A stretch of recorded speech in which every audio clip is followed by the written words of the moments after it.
Hello friends, welcome back your on channel Civil Cracker. देखिए, इसके पहले के वीडियो में हम लोगों ने प्रथम स्वतंत्रता संग्राम 1857 के पहले जितने भी गवर्नर जनरल हुए थे, उन्होंने जितने कार्य किए थे, चाहे वह युद्ध हो, चाहे वह विकास के कार्य हों, उन सब के बारे में हम लोगों ने बहुत ही बेहतर ढंग से एक सीक्वेंस में पढ़ा था। अब देखिए, इस वीडियो में हम उसके आगे का टॉपिक पढ़ेंगे। तो हमारा आज का टॉपिक क्या है? देखिए, हमारा आज का टॉपिक है नागरिक, किसान एवं जनजातीय विद्रोह। इसका मतलब यह है कि 19वीं शताब्दी में मतलब 1800 से लेके 1900 के बीच में जितने भी विद्रोह हुए हों, चाहे वह नागरिक विद्रोह रहे हों, चाहे वह किसान विद्रोह, चाहे वह जनजातीय विद्रोह, हम आज के टॉपिक में इन सभी को पढ़ेंगे। तो देखिए, हम स्टार्ट किससे करेंगे? हम स्टार्ट करेंगे सन्यासी विद्रोह से, और हमारा दूसरा क्या रहेगा? पागलपंथी विद्रोह रहेगा। देखिए, आज तो हम इन्हीं दोनों के बारे में अच्छे से पढ़ेंगे। और तीसरे नंबर पे है भील विद्रोह। फिर पढ़ेंगे हम लोग कोल विद्रोह को, और इसके बाद पढ़ेंगे मोपला विद्रोह को, और इसके बाद संथाल विद्रोह। फिर नील विद्रोह को पढ़ लेंगे। इसके बाद दक्कन विद्रोह को पढ़ेंगे, और इसके बाद पढ़ लेंगे मुंडा विद्रोह को। देखिए, विद्रोह और भी हैं, लेकिन ये सारे क्या हैं? ये सारे काफ़ी इंपॉर्टेंट हैं। इनके बारे में थोड़ी अच्छी जानकारी होना बहुत ज़्यादा ज़रूरी है। बाकी जो छोटे छोटे विद्रोह हैं, उनको हम लोग क्या करेंगे? एक चार्ट बना लेंगे, और उसमें यह देख लेंगे कि ये विद्रोह कहाँ पे हुए हैं और इसका नेतृत्व किसने किया है, जो कि वही इम्पॉर्टेंट है उनके बारे में बस। अच्छा, यहाँ पे एक चीज़ और भी आप लोग देख लीजिएगा कि देखिए, ये सारे क्या है, विद्रोह एकदम सीक्वेंस में लगा दिए गए हैं कि पहले ये हुआ, इसके बाद ये हुआ, इसके बाद ये हुआ। तो कभी कभी एग्ज़ाम में क्या देता है ना, एग्ज़ाम में से 4 विद्रोह दे देगा, और ये दे देता है कि इसको भाई अरेंज करना है कि पहले कौन सा हुआ, बाद में कौन सा हुआ, उसके बाद कौन सा हुआ। तो देखिए, थोड़ा सा इसका सीक्वेंस भी आप लोग ध्यान रखिएगा। अच्छा, अब हम अपने टॉपिक को स्टार्ट करने के पहले आप हमें एक क्वेश्चन का आंसर दीजिए कि कोई भी विद्रोह क्यों होता होगा। बहुत सिंपल सा क्वेश्चन है कि अगर कोई विद्रोह हो रहा है तो वह क्यों होता है। तो देखिए, इसका आंसर यह होता है ना कि समाज में अगर किसी वर्ग, कोई वर्ग मतलब क्या हो सकता है? वह वर्ग नागरिक भी हो सकता है, किसान भी हो सकता है, जनजाति भी होता है, ट्राइब्स भी हो सकता है, कोई भी हो सकता है, कि मतलब समाज में अगर कोई विशेष वर्ग तत्कालीन परिस्थितियों से क्या हो जाए, असंतुष्ट हो जाए, तो वह क्या करेगा? तो भाई देखिए, अच्छा, सबसे पहली चीज़ तो यही है ना कि ये असंतुष्ट क्यों होगा। पहले तो हम इसी के बारे में समझ लेते हैं। तो देखिए, असंतुष्ट यह इसलिए भी हो सकता है कि हो सकता है इसके सामाजिक स्वरूप में क्या किया जा रहा हो, परिवर्तन किया जा रहा हो। चलिए ठीक है। अच्छा, और कोई रीज़न हो सकता है? हाँ, एक रीज़न और भी हो सकता है भाई इसके कुछ ऐसे नियम कानून बना दिए जा रहे हों जिससे इसे लग रहा हो कि अरे यार, हमारे अधिकारों में कमी हो रही है, पहले हमें ये अधिकार थे, अब तो ये सारे अधिकार काट दिए गए हैं। अच्छा, तीसरा क्या हो सकता है? तीसरा देखिए, यह भी हो सकता है कि भाई हो सकता है इसके ऊपर कर बहुत ज़्यादा लगा दिए गए हों, और कर इतने ज़्यादा लगा दिए गए हों कि इसके पास देने की क्षमता ही ना हो, तो यह क्या करेगा? फिर वही बात आ जाएगी विद्रोह की। अच्छा, और चौथी चीज़ क्या हो सकती है कि मान लीजिए यह इसकी कोई भी धार्मिक प्रथा है जो यह कई वर्षों से चली आ रही है, अगर उस प्रथा पर प्रतिबंध लगा दिया जाएगा, तो अगर ये चारों काम कर दिए जाएंगे तो ये लोग क्या करेंगे? जो वर्ग विशेष है, ये लोग पहले इसका विरोध करेंगे। देखिए, और जब इस विरोध को दबाने की कोशिश की जाएगी तो ये लोग क्या कर देंगे? ये लोग विद्रोह कर देंगे। तो देखिए, आज का हमारा टॉपिक जो है यही है कि नागरिक, किसान एवं जनजातीय विद्रोह। देखिए, वीडियो स्टार्ट करने के पहले हम लोग इसके एक बार यह देख लेते हैं कि आखिर ये विद्रोह होता क्यों है। इसको थोड़ा सिस्टमेटिक वे में देख लेते हैं और चीज़ों को समझ भी लेते हैं कि क्यों होता है भाई। तो देखिए, विद्रोह के कारण को हम लोग पहले जान लेते हैं। तो होता क्या है कि अगर कोई वर्ग विशेष है, उसके सामाजिक स्वरूप में परिवर्तन किया जाए। अच्छा, ये सामाजिक स्वरूप क्या होता है? तो आप थोड़ा सा यहाँ से देख सकते हैं कि हम लोग पढ़ किसके बारे में रहे हैं? नागरिक, किसान और जनजाति के बारे में पढ़ रहे हैं। तो अच्छा, एक क्वेश्चन और भी बता दीजिएगा कि ये जनजातीय लोग रहते कहाँ हैं? तो देखिए, ये किसी मेट्रोपॉलिटन सिटी में तो रहते नहीं हैं, किसी बड़े शहर में भी नहीं रहते हैं। ये कहाँ रहेंगे भाई? देखिए, ये रहेंगे या तो जंगल में रहेंगे, या तो हो सकता है पर्वतीय क्षेत्रों में रह रहे हों, पर्वतीय पहाड़ी क्षेत्रों में। अच्छा, एक जगह और भी रह सकते हैं, जैसे जो क्षेत्र बहुत ज़्यादा पिछड़े हों, जो समाज से कटे हुए हों, ये वहाँ पर भी रह सकते हैं, वहाँ पे भी रहते ही हैं। अच्छा, क्या होता है कि अगर मान लीजिए अब जंगल की कटाई हो रही हो, या पर्वत पे यहाँ पे भी सफाई हो रही हो, तो अब ये लोग कहाँ जाएंगे रहने के लिए। अच्छा एक चीज़ और है, जैसे जो जनजातीय विद्रोह जंगल में रह रहे हैं, तो इनकी जीविका का साधन क्या है, ये या तो शिकार करते होंगे और क्या करते हैं, जो जंगल में फल फ्रूट हैं उसका सेवन करते हैं। हो सकता है उसी जंगल की थोड़ी सी कुछ भूमि पर अपने थोड़े मोड़े कृषि कार्य करते हों, उससे इनकी जीविका चल रही हो। लेकिन जब भाई जंगल काटा जा रहा है, पर्वत पहाड़ी जो है उसकी सफाई की जा रही है, तो अब इनके पास सिर्फ रहने की ही समस्या नहीं आ रही है, इनके पास रहने की भी समस्या आ रही है, भोजन की भी समस्या आ रही है, बहुत सारी चीज़ें समझ आ रही हैं। क्योंकि देखिए इनकी जो बोली भाषा होती है वो भी हम लोगों से बहुत ज़्यादा डिफरेंट होती है। हमारी बात ये लोग समझ ही जाएं, ये बहुत ज़्यादा इम्पोर्टेंट नहीं है। हो सकता है कुछ लोग समझ सकते हैं, लेकिन सारे लोग समझ जाएं ये सही नहीं है। तो फिर ये लोग क्या करेंगे, जब इनके सामाजिक स्वरूप में परिवर्तन होगा, रहन सहन में परिवर्तन होगा, तो ये लोग क्या करेंगे, विरोध करेंगे। अच्छा जब विरोध को दबाने की कोशिश की जाएगी तो वह विरोध किस में कन्वर्ट हो जाएगा, विद्रोह में कन्वर्ट हो जाएगा। तो इस तरह हम लोगों ने क्या देखा कि सामाजिक कारण क्या हो सकते हैं किसी भी विद्रोह के। अब हम दूसरा देखेंगे किसको, राजनीतिक कारण भाई क्या हो सकते हैं। तो देखिए राजनीतिक कारण में यह होता है ना कि जैसे मान लीजिए कोई ऐसा नियम बना दिया जाए जिससे वर्ग विशेष को यह लगे कि अरे यार ये तो हमारे अधिकारों में कमी हो गई है, हमारा शोषण हो रहा है, तो वह क्या करेगा, वह इसका भी विरोध करेगा और यह विरोध क्या हो जाएगा, आगे चल के विद्रोह में कन्वर्ट हो जाएगा। अब देखिए हम लोग तीसरे में पढ़ेंगे क्या, आर्थिक कारण को समझते हैं कि भाई आर्थिक कारण क्या हो सकता है। तो देखिए हम लोग भारत की ही बात कर रहे हैं, यहाँ पे जितने विद्रोह हुए थे, तो 18वीं देखिए 19वीं शताब्दी की बात हो रही है, मतलब 1800 से लेके 1900 के बीच की बात हो रही है। इस समय कृषि क्या थी, इस समय कृषि देखिए मानसून पर बहुत ज़्यादा निर्भर थी। तो होता क्या है कि मान लीजिए कोई कृषक है, खेती किसानी कर रहा है, अब की बार उसको फसल की कमी हो गई, लेकिन उसको गवर्नमेंट को टैक्स तो भाई देना ही है। तो उसने क्या किया, कोई साहूकार है यहाँ पे पैसे वाला है और उससे पैसे लिया, और जो उसको पैसे देने थे टैक्स में, मतलब जब हमारी खेती में उत्पादन होगा, जो पैसे देने थे, तो खेती में उत्पादन तो अब की बार हुआ नहीं अच्छे से, तो उसने ये टैक्स लेके क्या किया, सरकार को दे दिया और ये सोचा कि भाई अगली बार अच्छी फसल हो जाएगी तो हम कुछ पैसे टैक्स में दे देंगे, कुछ इसको दे देंगे, कुछ अपनी जीविका के लिए रख लेंगे। लेकिन अगली बार क्या होता है कि फिर से मानसून सही नहीं होता और फिर से अब की बार तो और भी ज़्यादा कमी पड़ गई। अब ये क्या करेगा, इसको यहाँ पे देना है सरकार को, और अब इससे पैसे ले नहीं सकता क्योंकि अभी इसके पहले वाले पैसे लिए हैं और इसने दिया ही नहीं है। अच्छा एक चीज़ और भी हो गई कि ये जो सरकार है ना, अब की बार उत्पादन कम हुआ, लेकिन अब की बार सरकार ने टैक्स को बढ़ा दिया है। जब सरकार टैक्स बढ़ा देगी तो इसके पास कितनी बड़ी समस्या आ जाएगी, इसके पास तो अपने भोजन की व्यवस्था है नहीं, अब ये टैक्स कहाँ पे देगा। तो ये क्या करेगा, ये इन सारी चीज़ों का विरोध करेगा, और जब इस विरोध को दबाने की कोशिश की जाएगी या फिर नहीं माना जाएगा, तो वह विरोध अपने आप धीरे धीरे विद्रोह में कन्वर्ट हो जाएगा। अच्छा अब चौथे नंबर पे हम लोग क्या समझेंगे कि धार्मिक, अच्छा धार्मिक स्वरूप में क्या परिवर्तन होता है। जैसे देखिए जो भी पुरानी प्रथाएं होती हैं, बहुत दिनों से चली आ रही हैं, अगर उनमें कोई परिवर्तन किया जाए तो यह विरोध होना स्वाभाविक है। जैसे हम इसको थोड़ा सा समझते हैं कि जैसे मान लीजिए जो हिंदू वर्ग है, ये माथे पे तिलक लगा रहे हैं, और फिर कोई ऐसा नियम पारित कर दिया जाए कि भाई ये माथे पे तिलक नहीं लगाना है। या तो जैसे मुस्लिम वर्ग है, मान लीजिए वो सर पे टोपी रखता है, और ये हो जाए कि नहीं नहीं अब आपको टोपी नहीं रखना है, तो क्या होगा, हो सकता है कुछ लोग ऐसे भी हो जाएं कि जो कहें अरे यार चलो ठीक है कोई बात नहीं, लेकिन कुछ लोग ऐसे ज़रूर निकलेंगे जो कहेंगे नहीं हमें यह स्वीकार नहीं है, और वे इसका विरोध करेंगे और यह विरोध जाके विद्रोह में बदल जाएगा। तो देखिए अभी तक जितने भी विद्रोह हुए हैं ना, चाहे वह नागरिक हों, चाहे वह कृषक हों, चाहे वह जनजाति हों, उसके यही चारों कारणों में से एक कारण हो सकता है कि चारों कारण हों, या हो सकता है दो कारण भी हो सकते हैं। तो देखिए बहुत ज़्यादा इंपॉर्टेंट है, अगर आप लोग इसको समझ लिए ना, तो आगे चल के जितने भी विद्रोह हैं, अभी हम सबको बताते हैं धीरे धीरे, तो आप देखेंगे कहीं ना कहीं यही सारे कारण उसमें इन्वॉल्व हैं, उसी वजह से हो रहा है।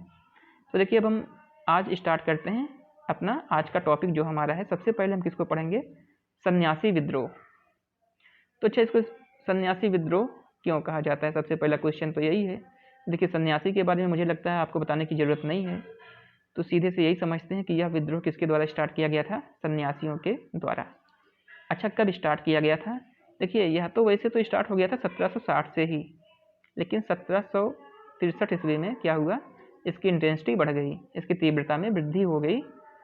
अच्छा, कहाँ पे स्टार्ट किया गया था, अब इसको देखते हैं। देखिए, यह बंगाल में स्टार्ट किया गया था। यह विद्रोह कहाँ हुआ था, बंगाल में हुआ था।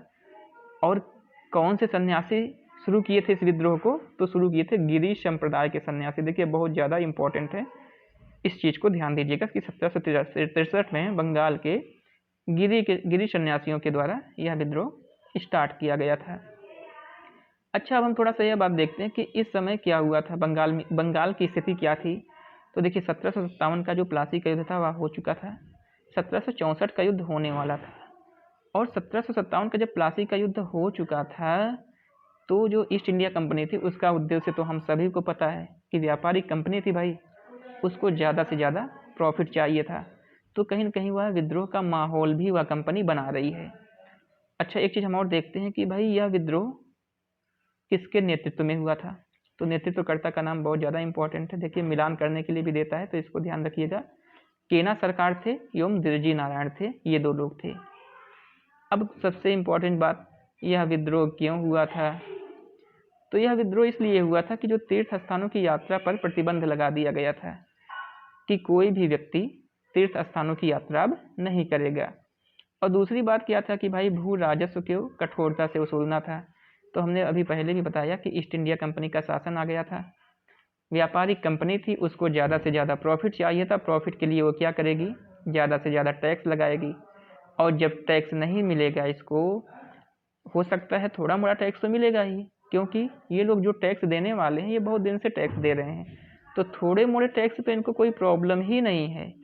लेकिन जब आप इस पर ज़्यादा टैक्स लगा दोगे तो इनको दिक्कत होने लगेगी। और ज़्यादा टैक्स भी लगा दिया और उसको कठोरता से वसूल भी रहे हैं।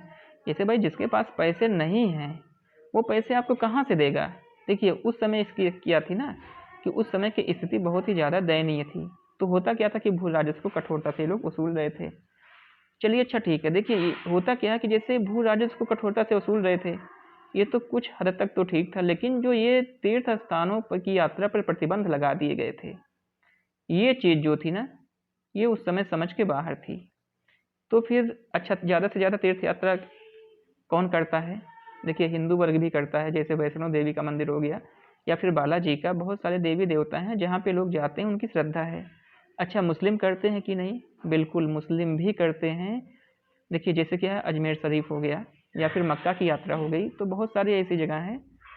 तो यह प्रतिबंध जो लगा था ना, सन्यासियों पे तो लगा ही था, लेकिन कहीं ना कहीं इनका भी तो हित प्रभावित हो रहा था, हिंदू मुस्लिम सबका हित प्रभावित हो रहा था। तो इन्होंने क्या किया, इन्होंने इसका विरोध किया, और विरोध जाके किस में कन्वर्ट हो गया, विद्रोह में कन्वर्ट हो गया।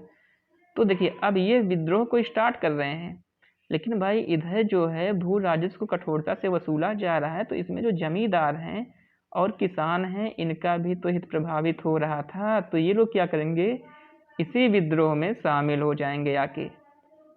अच्छा, ये विद्रोह फिर आगे चल के क्या होगा, आगे चल के यह होता है कि जो भी कंपनी की कोठियाँ थीं और जो भी कोष थे और गोदाम थे, इन सबको लूटा जाने लगा। तो भाई अब इस पर कंपनी क्या करेगी, अब कंपनी इस विद्रोह को दबाने की कोशिश करेगी, और धीरे धीरे क्या करती है, इस विद्रोह को दबा भी देती है। अच्छा, एक क्वेश्चन और भी आता है कि इस विद्रोह में कौन कौन शामिल थे। तो देखिए, जमींदार भी थे, कृषक भी थे, शिल्पकार भी थे, और मुस्लिम ने भी इसमें भाग लिया था। इन सब के बारे में हमने बताया है कि इन्होंने क्यों भाग लिया था। अब देखिए, एक क्वेश्चन और भी है, काफ़ी इंपॉर्टेंट आता है कि 1882 में बंकिम चंद्र चटर्जी द्वारा एक पुस्तक की रचना की गई थी, आनंद मठ उपन्यास है, और इसकी कथा किसके आधार पे है, इसी सन्यासी विद्रोह के आधार पे है। और देखिए, आनंद मठ में जो हम लोगों का राष्ट्रीय गीत है वंदे मातरम, उसका भी वर्णन हुआ है। अच्छा, अब जब वंदे मातरम के बारे में जान रहे हैं, तो भाई एक चीज़ और देख लेते हैं कि भारतीय राष्ट्रीय कांग्रेस में के किस अधिवेशन में वंदे मातरम सबसे पहले गाया गया था। बहुत ज़्यादा इंपॉर्टेंट क्वेश्चन है।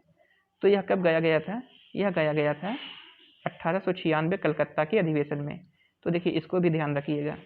क्या क्या ध्यान रखना है, सबसे पहले यह है कि आनंद मठ की रचना किसने की, बंकिम चंद्र चटर्जी ने। कब की, 1882 में की। अच्छा, आनंद मठ किस पर आधारित है, सन्यासी विद्रोह पर आधारित है। और क्या है, वंदे मातरम गीत किस पुस्तक में लिखित है, तो किस में लिखित है भाई, आनंद मठ में लिखित है। अच्छा, फिर वंदे मातरम कब गाया गया सबसे पहले? कलकत्ता अधिवेशन 1896 में। तो देखिए इसी एक लाइन से कितने सारे क्वेश्चन बन जा रहे हैं और सारे के सारे क्वेश्चन बहुत ही ज़्यादा इंपॉर्टेंट हैं। तो इस तरह हम लोगों ने सन्यासी विद्रोह की चीज़ों को देख लिया है। अब हमारा जो आगे का टॉपिक है वो क्या है? पागलपंथी विद्रोह के बारे में हम लोग समझते हैं। सबसे पहले तो हम यही समझते हैं कि भाई ये पागलपंथी क्या होता है। अच्छा, पागलपंथी को समझने के पहले हम लोग थोड़ा सा यह समझते हैं कि भाई कबीरपंथी के बारे में आप लोगों ने सुना होगा कि ये लोग कबीरपंथी के लोग हैं, कुछ लोगों को ऐसे कहा जाता है। तो कबीरपंथी किसे कहते हैं? जो लोग कबीर जी के विचारों में विश्वास रखते हैं। उसी तरह क्या हुआ कि एक नेता थे जिनका नाम था करम शाह। इन्होंने पागलपंथी जो थे, पागलपंथी का स्टार्ट किया था। अच्छा, पागलपंथी सबसे पहले जानते हैं कि ये पागलपंथी है क्या? तो ये क्या है? अर्ध धार्मिक संप्रदाय था। जैसे कबीरपंथी वाले हैं ऐसे पागलपंथी वाले ही हैं। तो ये अर्ध धार्मिक संप्रदाय था और इसकी स्थापना किसने की थी? करम शाह ने की थी। अच्छा, इनके करम शाह के कुछ विचार थे। मतलब क्या है कि पागलपंथी के कुछ सिद्धांत भी थे। तो ये सिद्धांत क्या थे जो पागलपंथी के थे? ये लोग सत्य, समानता एवं भाईचारे के सिद्धांतों के समर्थक थे। मतलब ये यह चाहते थे कि भाई देखिए झूठ नहीं बोलना चाहिए और लोगों के बीच में समानता होनी चाहिए और भाईचारा भी होना चाहिए। तो हम कब की बात कर रहे हैं? हम बात कर रहे हैं 1813 से 1833 के बीच की। अच्छा, एक चीज़ और भी समझ लेते हैं कि देखिए जैसे कोई भी विद्रोह हो रहा है, अब 1813 से 1833 का मतलब ये नहीं है कि 1813 में स्टार्ट हुआ और 1835 तक लगातार चल रहा है। होता क्या है विद्रोह में, जैसे आज विद्रोह हो गया, फिर 1-2 दिन, 4 दिन, 1 महीने, 2 महीने, 1 साल तक गैप है, फिर हो गया थोड़ा सा कोई नया नेता आया, फिर गैप है, फिर हो गया। देखिए जैसे क्या है कि नक्सलवादी जो हमारे यहाँ हैं, जैसे आज कोई उन्होंने कुछ किया घटना, देखते हैं 1-2 साल ऐसे चुप हैं, फिर कुछ कर दिए, फिर 1-2 साल चुप हैं, फिर चुप कर दिए। तो इसी तरीके से ये विद्रोह भी होते रहते थे। तो पागलपंथी भाई किस चीज़ में विश्वास करते थे? सत्य, समानता एवं भाईचारे के सिद्धांतों में विश्वास करते थे। और ये बात कब की जा रही है? 1813 से 1835 में।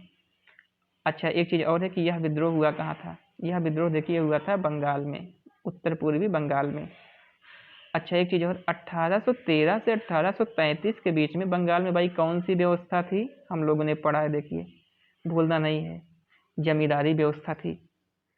और जमींदारी व्यवस्था में जमीन का मालिक कौन, जमीन का प्रधान कौन था? जमींदार होता था। तो अब थोड़ा सा देखिए यहाँ से हम लोग चीज़ों को समझेंगे कि जब जमीन का मालिक जमींदार होता था और जमींदार क्या कर रहा था? किसानों का शोषण कर रहा था। अच्छा, अब जब किसानों का शोषण जमींदार कर रहा है तो क्या ये जो समानता एवं भाईचारे के सिद्धांत हैं ये लागू हो रहे हैं? कहाँ लागू हो पाएंगे? एक जगह जमींदार यहाँ पे, एक जगह बेचारा किसान यहाँ पे, इसकी स्थिति बहुत ज़्यादा दयनीय है, खाने को इसके पास नहीं है, समानता कहीं है ही नहीं है, भाईचारे जैसी कोई बात ही नहीं हो सकती है। तो अब ये लोग जो पागलपंथी वाले लोग हैं ये लोग क्या करेंगे? ये लोग अपने सिद्धांतों को जीवित रखने के लिए, अपने सिद्धांतों की वजह से क्या करेंगे भाई? किसानों को सपोर्ट करेंगे। और जब किसानों को सपोर्ट करेंगे तो जमींदारों का विरोध करेंगे। तो देखिए सबसे मेन रीज़न यही था पागलपंथी विद्रोह का।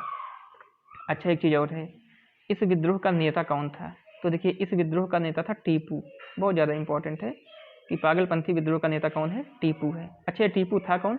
ये टीपू जो यहाँ पे करम शाह है जिन्होंने पागलपंथी संप्रदाय को स्टार्ट किया था, उसका पुत्र है टीपू। और टीपू ने क्या किया? जमींदारों के विरुद्ध काश्तकारों के समर्थन में विद्रोह कर दिया। और जो जमींदार के घर थे, जमींदार के गढ़ थे, जमींदार जहाँ पे रहते थे वहाँ पर आक्रमण कर दिया। तो भाई देखिए अभी क्या है, अभी इनका विरोध और विद्रोह किसके खिलाफ है? जमींदारों के खिलाफ। लेकिन भाई जमींदार जो हैं ज़्यादा से ज़्यादा पैसा किसको दे रहे हैं? ईस्ट इंडिया कंपनी को, ब्रिटिश को। तो अब इस विद्रोह को दबाने के लिए ब्रिटिश भी आ जाएंगे इसमें, और फिर क्या होगा? यह विद्रोह ब्रिटिश के खिलाफ हो जाएगा। और देखिए शुरुआती दौर में क्या होता है कि टीपू को बहुत ज़्यादा सफलता मिलती है। वह क्या करता है? वह न्यायाधीश की भी स्थापना कर देता है, एक न्यायाधीश भी बना देता है, मजिस्ट्रेट भी बना देता है, जिलाधिकारी भी नियुक्त कर देता है एक क्षेत्र पे, जिस क्षेत्र को वह पहले स्टार्टिंग में जीता था। लेकिन धीरे धीरे क्या होता है? इस विद्रोह को दबा दिया जाता है। अच्छा, इस विद्रोह को दबा देने का एक कारण और भी था कि इसके पास कोई सशक्त संगठन नहीं था। तो देखिए जैसे क्या ना कि उस समय जैसे लोग सशक्त संगठन बनाने में मतलब उतनी जानकारी ही नहीं थी, तो कहाँ से बनाते? तो इसका सबसे मेन रीज़न यही है कि सशक्त संगठन जो था उसका अभाव था। और इस तरह ब्रिटिश ने इसका पूरी तरह से दमन कर दिया। तो देखिए आज हम लोग इस वीडियो में इतना ही पढ़ेंगे, बाकी नेक्स्ट टॉपिक जो है अगले वीडियो में पढ़ेंगे। अगर आपको यह वीडियो पसंद आया है तो वीडियो को लाइक ज़रूर करें, और अगर आप अभी इस चैनल पर नए हैं तो चैनल को सब्सक्राइब करना बिल्कुल भी मत भूलें, और वीडियो को ज़्यादा से ज़्यादा शेयर करें। Thank you.